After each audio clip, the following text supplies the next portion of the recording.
Hi, welcome to Japanese craft beer reviews.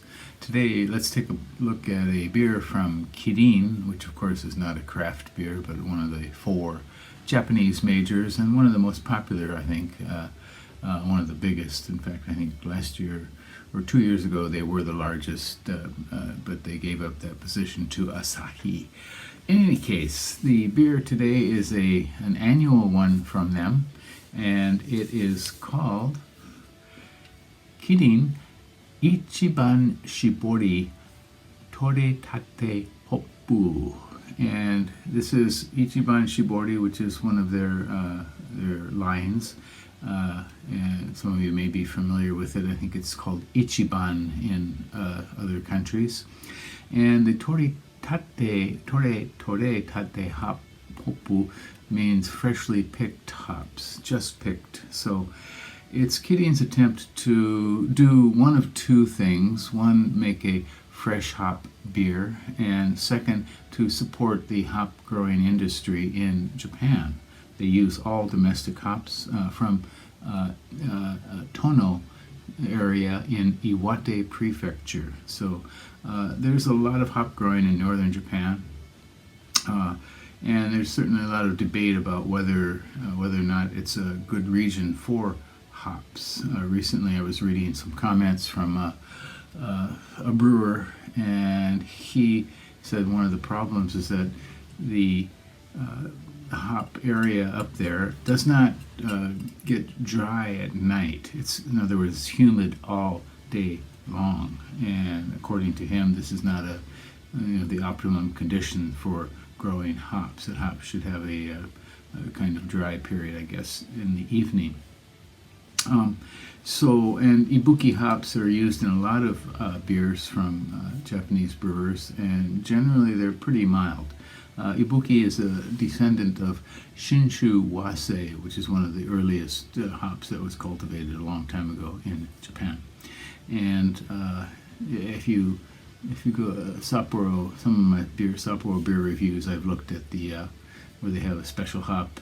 They have pages online about the cultivation of hops and the history of hop cultivation in Japan. It's quite interesting. The hops, unfortunately, are not always the most interesting. So this beer, Pale Lager International Premium, it is 5% alcohol, and I should have mentioned this is 2023 version. It is an annual, and they released this on the 7th of November, which is just a few days ago, and so we're getting this as fresh as it comes. And it's made with kind of two processes they tout on their website. And the first is what called dabaru. My pronunciation of double is not good. Dabaru zeitaku shikomi seiho, which means double luxury brewing process. The second is the choki jukusei seiho, which is their long-term maturing process. So, and I do not really know exactly what the double part is, what the luxury double part is, but long-term maturing is, I think they are actually holding it for maybe an extra 2 weeks or so, or something like that. Generally, lagers mature in a month or so, and I think they hold these for a little bit longer. And this has been made since 2004. I'll put a link to the website where you can see all of the can designs since 2004, and pretty much the same, different colors for sure, but the basic design is kind of recognizable.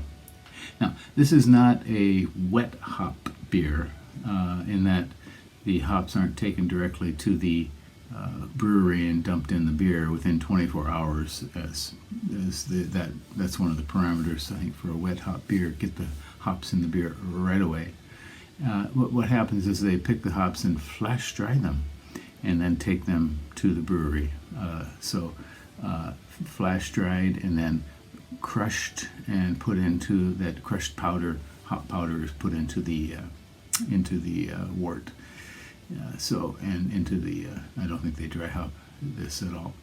And I have reviewed this twice in the past. I did it in 2020 and in 2021. Somehow I missed last year, so I'll put links to those as well. What else? What else should we say about this? Rate beer. Rate beer has listed all ratings from 2009 on, and there were 26 ratings, 2.89 out of 5 for as an average, and 32 percentile for all beers on Rate Beer, and 89 percentile for its style, Pale Lager International Premium. Before 2009, they have two kind of up until 2009, and then from 2009 on. Apparently, before 2009, it included some adjunct grains, which this does not have. Apparently, well, let's see. Does it? Does it? Does it? Okay, Mugi and Hoppu. Okay. As far as I can tell, it has no other ingredients except barley and hops, malted barley and hops. So, okay, and Untapped, there were 12 ratings. Untapped does this year by year, and so for the 2023 vintage, there were 12 ratings when I checked recently, and the average was higher, 3.15. Okay, let's give this one a go.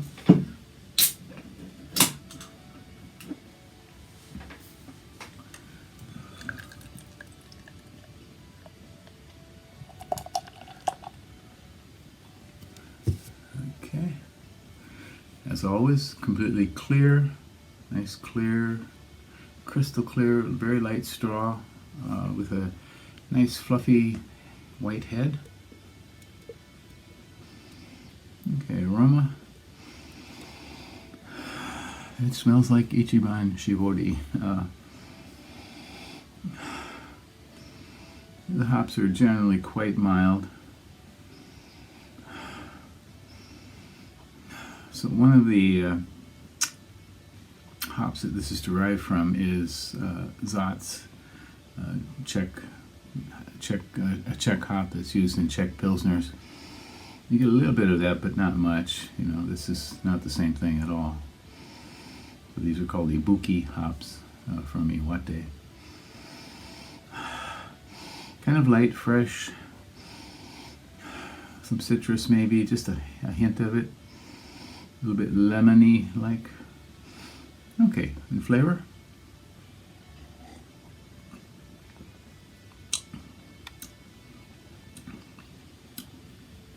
Tastes like Ichiban Shibori to me.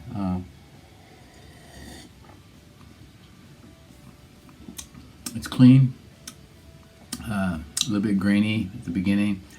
Goes to some sweetness in mid-palate. Takes a nice little turn in mid-palate, a little bit tart on the tongue.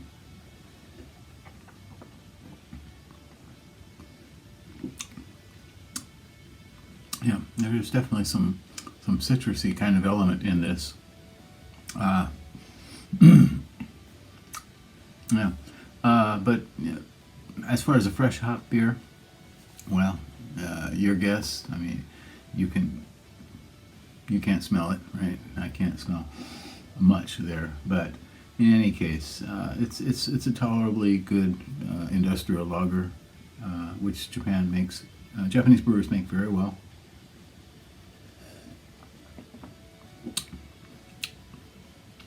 Yeah, a little bit, maybe just a little bit too sweet from the initial to mid palate.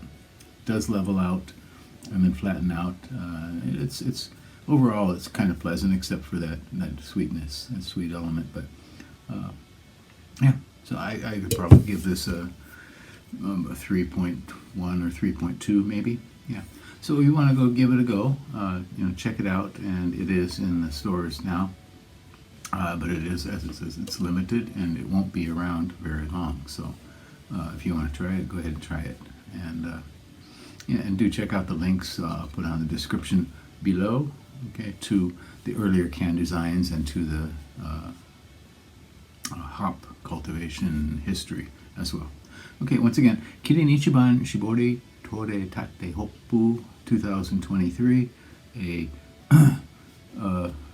sort of fresh hop beer from Kirin. That's it for today. Take care.